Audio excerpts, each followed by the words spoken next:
Hey, it's Jeff with yourlearningcareer.com. If you are on the lookout for an e-learning authoring tool, it can be a little confusing, a little intimidating to try to figure out which one you should get. So I'm really excited today because I'm doing a roundup of some of the popular e-learning authoring tools, and in particular I'm going to look at Adobe Captivate, Articulate Storyline 360, and iSpring Suite. The first thing I want to look at, the first functionality I want to look at is ease of use, or how easy is it to use, how easy is it to learn, because we're all at different places. There are some of you who are just starting out. In fact, there are some of you who maybe, e-learning isn't your primary job duty. Maybe e-learning is just a little sliver of what you do. And so if you're in that situation, you may not have a lot of time to sit and learn a brand new software program. Maybe you need to get going really fast. While others of you, maybe you've been doing e-learning for a long time and you're ready for something new, you're ready for a challenge. So I'm going to start here with iSpring Suite, and that's what I have up here. As you can see, what I have up here is PowerPoint. iSpring Suite is actually an add-on in PowerPoint. And so to me, that's part of what makes this, out of the three, I feel like this is the easiest for someone to jump into and get going in. And the reason is because regardless of what you do, you've probably used PowerPoint for meetings and things like that. So it's one of those softwares, love it or hate it. PowerPoint is very prevalent. It's something most of us are familiar with. And so that's one of the nice things with iSpring being built into PowerPoint is there's immediate familiarity. So when you go in, you're not intimidated. It's the normal PowerPoint look, and you can pretty easily figure out how to go about creating. And then once you go into this iSpring Suite tab, this is where you could go and publish. So you could build everything right here in PowerPoint and then publish so that it will work on a learning management system. So this is a really great one to use if you like PowerPoint and you have comfort and familiarity with PowerPoint. The next one, when we talk about ease of use, Storyline. This is the Articulate Storyline 360. And as you can see, this also has a PowerPoint-esque look and feel to it. It is very intuitive. Now, it does add a level of complexity, because something you'll notice over here to the right, now these are things you would not see in PowerPoint or the Office products. These player triggers, and then below that you see slide layers, and over here you see a timeline and states. So these are some terms that you'll, if you do end up using Storyline, these are some things you're going to need to get familiar with. So there is a learning curve. And in fact, to really use Storyline effectively, you'll want to really get to know and get familiar with how to use triggers, how to use layers, how to use states, all of that good stuff. And then we have Captivate. Captivate is an Adobe product. So for many of you, if you're already using things like Photoshop, Illustrator, other Adobe products, you may have a level of comfort and familiarity. If you look at the top here, some of this is similar to those programs. But generally speaking, Captivate kind of has its own interface, and it's not necessarily the most intuitive or user-friendly. If I'm comparing it to the other two, I would put this in last place when it comes to that. Once you get used to it, it really isn't that bad. But initially when you go in here and like you're wanting to create something, it might not be super obvious on how in the world you're supposed to even get started. Now, I will tell you, I'm going to link up here to a video I created. I actually have a quick start video on Adobe Captivate, like how to get in and start doing things quick, because they do have some quick start projects that you can use. So if you want to check out that video, that'll give you some more information about that. And I should tell you this about Captivate. So right now I'm in the 2019 version, but guess what? There is a new version of Captivate coming out. I think it's supposed to come out next year, 2022. And from what I've seen so far, they did show a preview of it, and it really does look like very nice, very modern.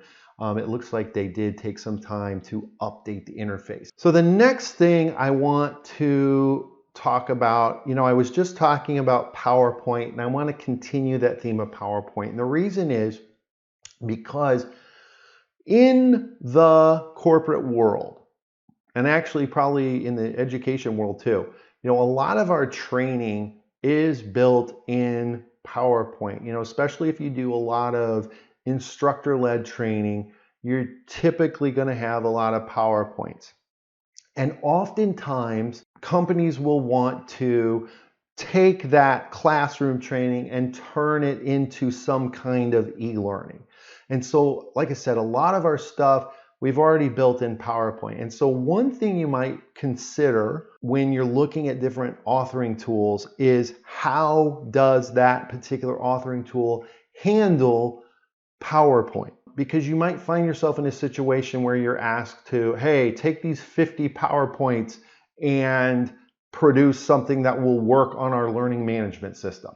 If you find yourself, if that's your task, if you know, oh my gosh, I'm going to have to be doing a lot of conversion of PowerPoint, then yes, you're going to want an authoring tool that can handle it. So obviously I've got up here, here's a PowerPoint, and I've got iSpring Suite here.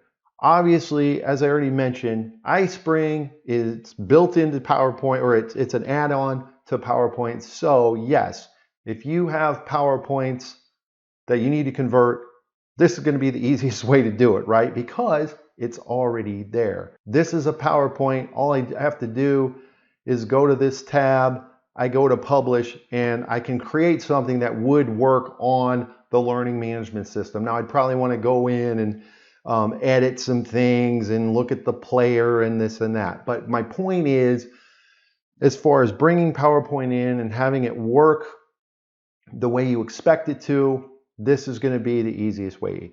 So now I'm in Storyline, and you can see this is the same PowerPoint. And I would say Storyline does a really good job of understanding what's what within the PowerPoint, because as you can see, like here, if I click here on this, it knows this was a text box, and I can go in and I can highlight, I can make changes, I can update the font, the color, the words. If I go to this slide, it knows these are pictures. So if I wanted to, crop it, update it, highlight it, whatever, if I double click and look at that, see up here, this is that familiar, I was talking about that familiar PowerPoint feel. So this is the same type of thing you'd see in PowerPoint, even though we're in Storyline. I think it does a really good job of bringing in the PowerPoint, and it makes it really easy to edit. So Storyline does a good job as well. Now in Captivate, let's look at that. Here's the same PowerPoint imported into Captivate. Captivate handles it quite a bit differently than the other two. So first of all, there is a click box that will be added to each slide. Here I'm clicking on the text. It doesn't recognize that it's a text box. That's because in Captivate, I have to do my edits within PowerPoint. So I have to right click and then edit with Microsoft PowerPoint. So I actually have to go out of Captivate and then into PowerPoint to make the edits. So it's a bit cumbersome, if you ask me. Now, I do have a video, again, I'll link up here. I have a video where I walk through how to bring a PowerPoint into Captivate. So if you want to check that out, I'll put that there. I'm picking on it sounds like I'm picking on Captivate. So let's move into another type of project that you might need to do. I would say one of the more common types of training that people want to or need to create would be systems training. So software training, maybe you want to do a website demo, software demo, these types of things that require screencasts. That's a very popular type of training that you would want to create with your e-learning authoring tool. Well, guess what? Captivate does a really nice job with this type of project. Let me show you. So here is a project, just a little sample project in Captivate where I did a little demo in Word. So here's a preview of this, and it's a demo. So it goes in, it highlights. Now this is cool. See that select font color? I did not add that. That was actually added automatically by Captivate. So that is pretty cool. So you can see with the screen captures, it does a really nice job. And you'll see over here to the left, it's got the various, it creates a variety of slides for the screen capture. And you can go in and you can edit the mouse path. You can edit this text that comes up. So it's pretty nice. Now, that's cool, but what if you want to take it a step further? What if you want to do an actual software simulation where the learner, where you have your learner click to go to the next thing, like they have to go through the steps? Well, guess what? You can do that in Adobe Captivate. So in this one, this will actually have me go through the steps. So with the simulation, it's going to pause until I do the next action. So here, if I'm hovering nearby, it's kind of giving me a hint there. Oh, select the font. Okay. And so I just did that. And now next I have to do what? Select the blue-gray. So there I go. So this is where I actually have to go through and click. And again, you can customize what it says. You can give feedback. There's a lot of cool stuff you can do with software simulations. And similarly, Storyline also allows for this type of project. So you can do a software demo. And again, it's going to automatically bring in these captions, so you can edit those, but it's going to create hotspots. It's going to do all this stuff automatically. And like I said, you can do a demo, or you can also do a simulation where the user has to click around. So that's really nice for Storyline as well. Now, what about iSpring? iSpring is a PowerPoint add-on. Some of the functionality with iSpring Suite comes from programs that are actually outside of PowerPoint. And so screen recording is one of those. Now there is a screen recording button that's here in the iSpring Suite tab, but you'll see it's actually outside. So it tells me if I want to make edits to this screen recording, I click it and then I'll click the screen recording. And you can see it's actually going to open up in a different program. So this is the screen recording for iSpring. And it's nice. It's actually a very user-friendly, intuitive program where you do the screen recording and then you can edit, and you can also have the annotations come in. So it's really great for these software demos. You can narrate. So this can be really good. Now, what's the drawback? The drawback is you don't have the ability to do the simulations. So if that's important to you, then you're going to want to stick with either Captivate or Storyline, because iSpring, while it's great for the demo, you can definitely do the screen recording, narration, whatever you want to do for the demo. but you will not be able to do the simulation. So there you go. So that's iSpring.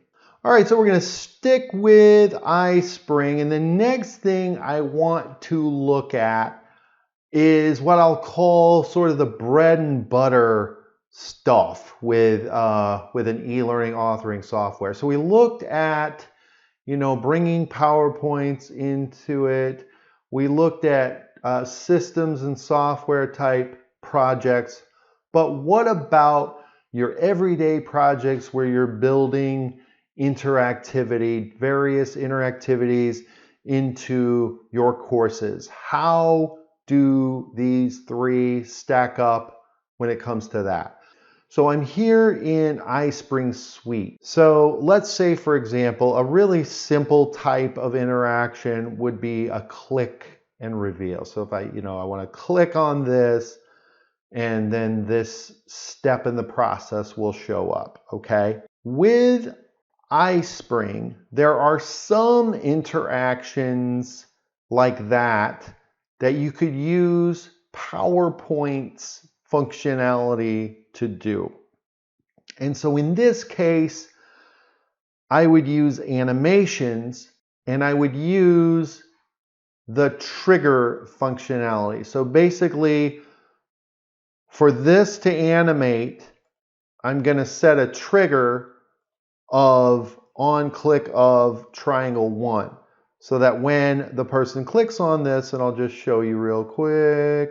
So you see how it's hidden here, and then when I click on the triangle, there it is, click on this one, etc. So that's a click and reveal, right? Something that is part of the iSpring Suite are these interactions. So if I click on this, it's going to open a different program called iSpring Visuals. And when I click on that, you can see I've got several pre-built interactions that I can then go in and customize. So just to show you an example, on this slide, I have an interaction that is a process where you click each one of these to show a process.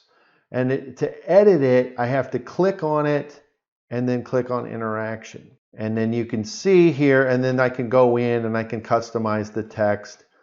But it's a nice little interaction. I can update the colors, things like that. So there's some customization I can do there. Another interactive function for iSpring is this dialogue simulation. The dialogue simulation is a way to create like scenarios. So she asks a question, there are answers, and then, depending on what you answer, maybe I say, I don't know.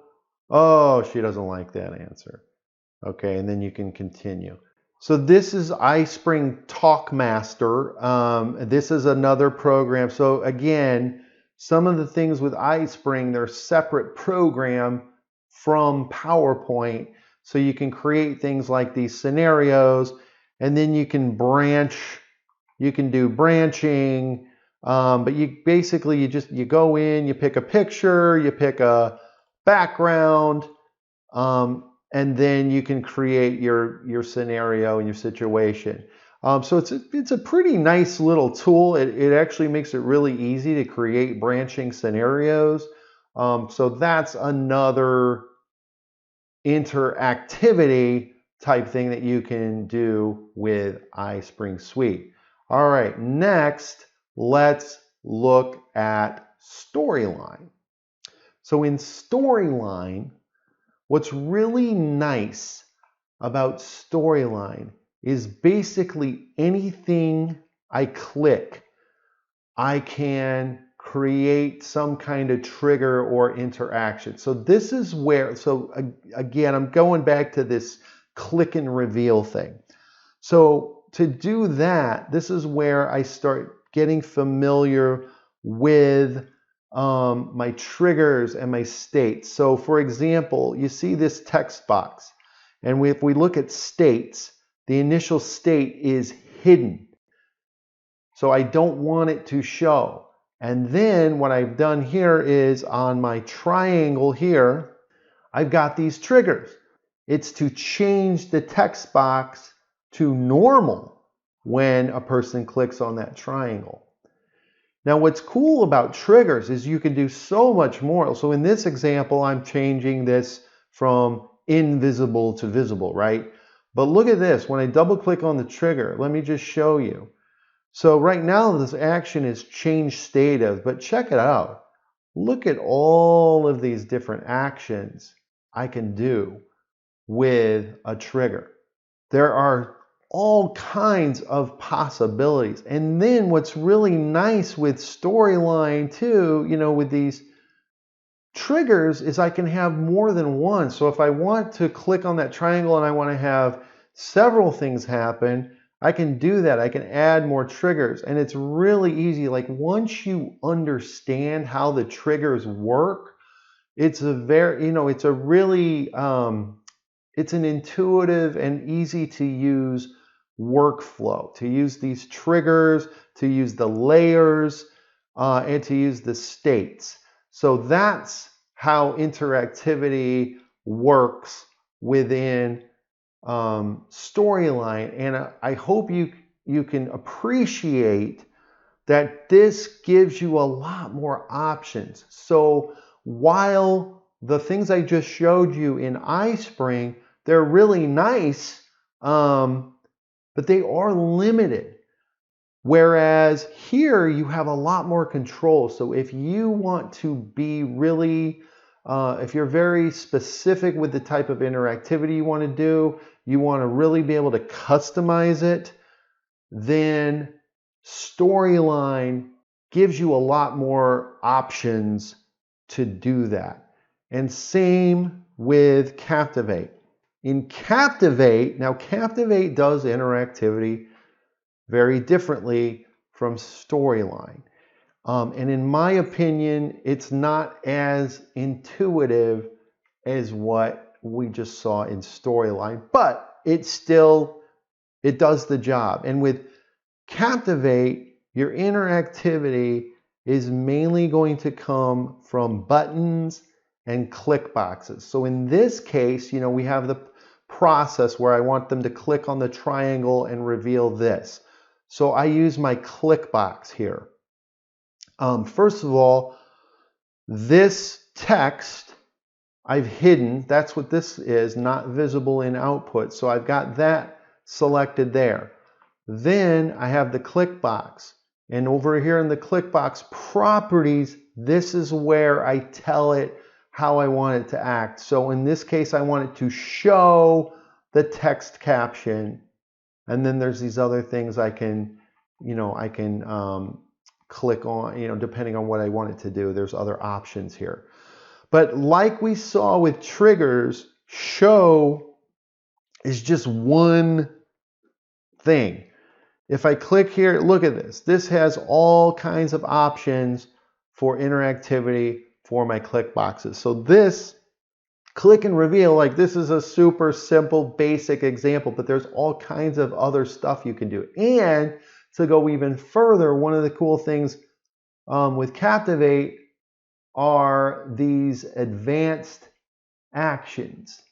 So see where it says execute advanced actions. So advanced actions, I'm not going to show this here, but this is where I could stack a whole bunch of actions on top of each other by creating these advanced actions. So again, if you want to really customize, you want to create these more complex interactions, you can do that here in Captivate. All right, and one more type of project that you might be considering, especially, and I'm thinking more and more people are going to need to take this into consideration, and that's mobile-ready content.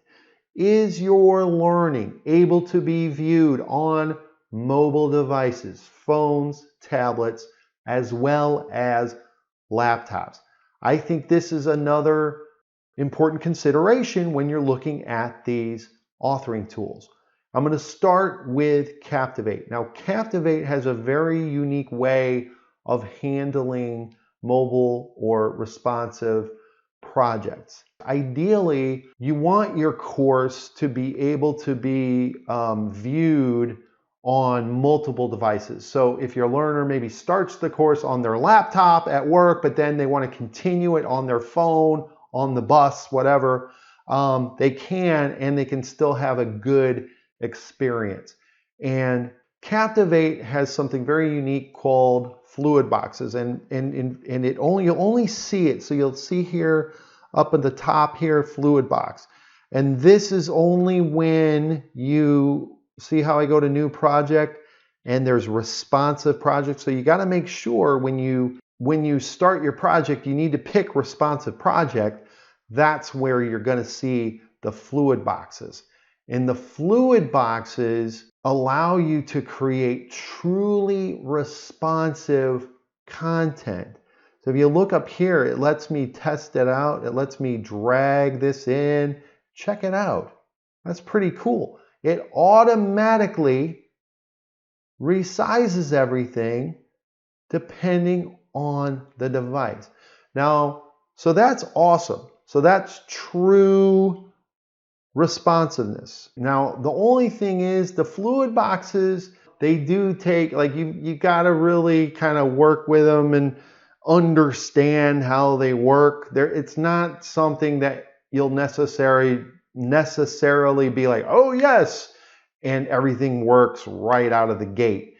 You got to play with it, you got to tinker with it and kind of figure things out to really use the fluid boxes effectively. But once you get it, once you kind of know what you're doing, you are getting these true responsive projects. So that's really nice.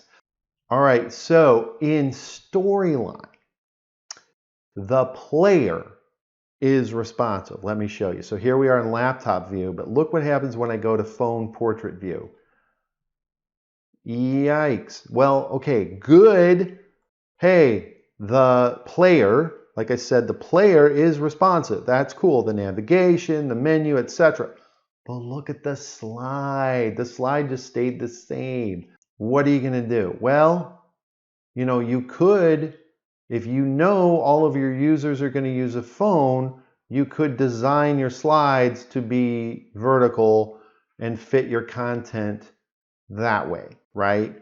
But again, if you're in a situation where you don't know what they're going to use, maybe some are going to use a laptop, some are going to use a phone, well, then you might have a bit of a problem. So this is something you want to keep in mind with Storyline. Now, the good news with Storyline, it comes with something called Rise. Rise 360 is an online authoring tool, and first of all, it comes with, you can do a blank course, you can do templates. So I've got one here called Dealing with Unhappy Customers. So I could start with a template like this. I can go in, I could edit it, or I could start from scratch, but check it out. So I'm just going to do a quick preview. And look, so this is laptop, tablet, here's phone. So this is totally responsive. Now, you don't have all of the functionality of Storyline in Rise. You can there is interactivity, and like I said, there's these templates, so it could work for you depending on the type of projects that you are working on. But it's just good for you to know that it is fully responsive, these courses that you can build in Rise. But like I said, it's not going to have all of the bells and whistles of Storyline. So that's something to keep in mind there. All right, and then let's look at our friend iSpring. So iSpring, here's a slide, right, that we looked at earlier, and here it is in laptop mode, but check it out. Here we are, phone mode. Guess what? Oh, hey, this is just like what we saw in Storyline. So the player is responsive, but the slide is not. The slide stays the same. Now, watch this though. This is interesting. Remember, I showed you the interaction. The interaction from the iSpring interactions, look at that. It is responsive. So is this scenario. Check it out. Here it is in laptop mode. Here it is in phone mode. So you kind of got, depending on how many of what types of slides you have, you could have some responsive ones if they're done in either the interaction or this dialogue simulation. These are responsive, but the regular slides are not. For $200 more, you can get iSpring Max. And iSpring Suite Max comes with something called iSpring Space. And iSpring Space is mainly for collaboration. It's a place where you can upload your projects and people can comment on them and you can work on them and collaborate together. But then another cool feature with this iSpring Space is the ability to create mobile-friendly projects, like totally responsive. So similar to Rise, and I just did this quick little one for demo purposes, but you could see I can go in, I can add interactivity, very minimal, but see if I click here and I click the plus, these are the things I can add, and then if I preview, you'll see that just like with Rise, this is fully responsive. It will change and update itself according to the device that it's being used on. So that's something that is an option. Again, now this is only with the upgraded iSpring Suite. Like I said, it's called iSpring Suite Max. It's like $200 more. But that's something that you could potentially have access to with iSpring Suite. All right, so I mentioned that for $200 more, you could get this iSpring Suite Max. So let's talk pricing for these three softwares, because obviously that's going to be a consideration too. What kind of budget do you have? So on the less expensive side, I'm going to start with Adobe Captivate. Adobe Captivate, as you can see, it is a subscription and it's $34 a month. Now, the tricky part here is, what would be nice is if I could just pay $34 for a month and then cancel and be done. But look at this. Annual commitment and monthly payment required. So guess what? When you sign up for this subscription, you are committing to 1 year. And yes, it is only $35 a month. So that's nice. I mean, if you can afford $35 a month for the next year, this is good. Because even if you multiply, the $35 times 12 months, it's still a lot cheaper than the other two products, as you will see. But that's just something to keep in mind, because I think sometimes people think it's just a monthly fee and you can cancel it at any time. But as you can see, the fine print here, there are cancellation fees if you don't cancel, I think, within 14 days. So be sure, make sure you're comfortable with the $35 a month for a year before you sign up. But still, it is a really good deal. I mean, for all of the, all the functionality that you get with Captivate, I mean, it really is a good deal.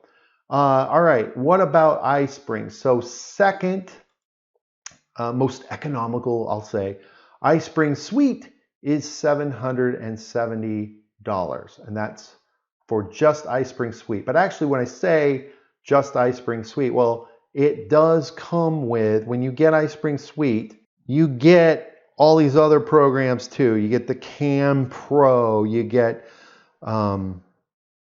iSpring Flip, Quizmaker, see all these things. So these come with iSpring Suite. And then if you want to upgrade to the iSpring Suite Max, so it's like $200 more, but you get the content library. They throw in a really nice content library of templates and characters, and then that iSpring space that I mentioned and I showed you, and then they also include this 24/7 technical support. So for $200 more, that can be a really good deal. And then finally, Articulate. This is going to be the most expensive. This is like $1,000. But again, you're not just getting Storyline. You get Rise, you get some other apps and programs, and you get a content library. So you get a lot of goodies for that $1,000. But again, that's $1,000 a year. And same with iSpring. It's $770 per year for that. So keep that in mind. You're going to pay every year for these. And then there's a Teams plan here for Storyline. It's like $1,300. By the way, all of these, if you're a teacher or a student, these all three do have academic pricing, so you can get a significant discount if you have a school email address, and you can check out their academic pricing for each one of these. So yeah, if you fall into that category, by all means, you should check that out. But there you go. So those are the prices. And then the last thing I just wanted to mention too, if you're still not sure, another really cool thing with all three of these, they all offer a free trial. So Captivate will give you a 30-day, iSpring gives you a 30-day, and then Articulate gives you a 60-day free trial. So that's a cool way too. If you want some hands-on with any of these, they all do offer a free trial. All right, so that was my e-learning authoring tool roundup. I hope you found that informative and helpful. Hopefully it will help you in your decision-making process, whether you're buying for yourself, your company, your school, whatever the case may be.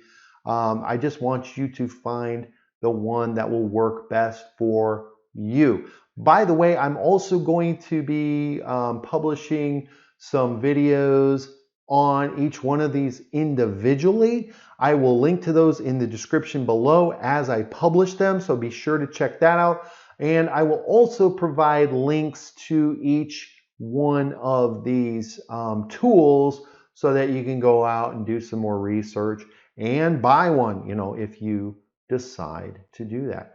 All right, so good luck to you, and we will see you next time.